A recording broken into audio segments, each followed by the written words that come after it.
Alright, so I'm going to tell you guys my setup of how I put my Nerf bars onto my 250R.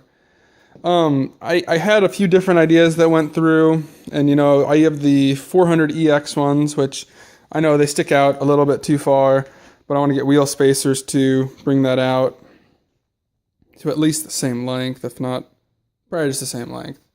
That's a couple inches, and I'm not going to spend $100 on wheel spacers. But anyways, not important right now. So as you guys last knew, I had the bracket that I made up there that goes from the motor mount down to there. Just basically a bracket with two holes in it that I then had to modify and put a hole in the middle of so it wouldn't rub up against any bolts that are back there. And from there, I originally had the one bolt hooked in back here, and then I thought to myself, well, I'll build another bracket, bring it down, so I can still use the original mounts. Well, that probably would have worked, but I know originally when I had just the one bolt in, this thing was very sturdy.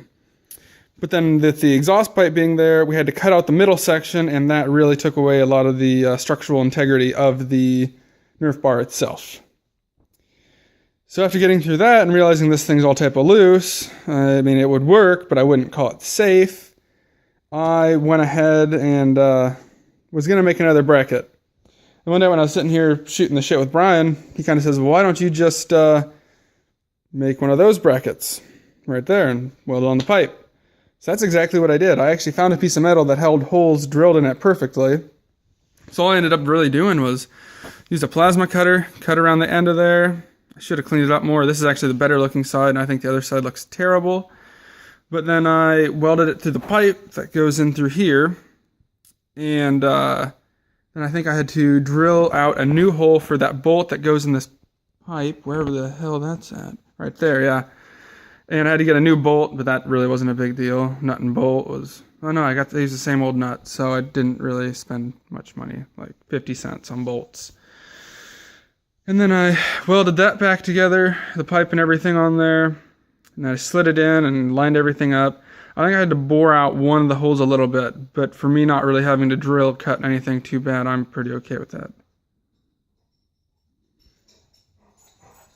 So that's pretty much my setup on this as to how I did it. This side actually had more rigidity without the centerpiece there, or they're really the same, but this piece is just more squared off and doesn't look pretty good. But same idea over here. You have the motor mount that comes down, or there was a spacer there that we replaced with the piece of metal that I made as a bracket. So that's going to be all for this video because my dog is currently trying to steal my tools. So thanks for watching, subscribe, and let me know how you guys did your own type of modifications like this. Thanks.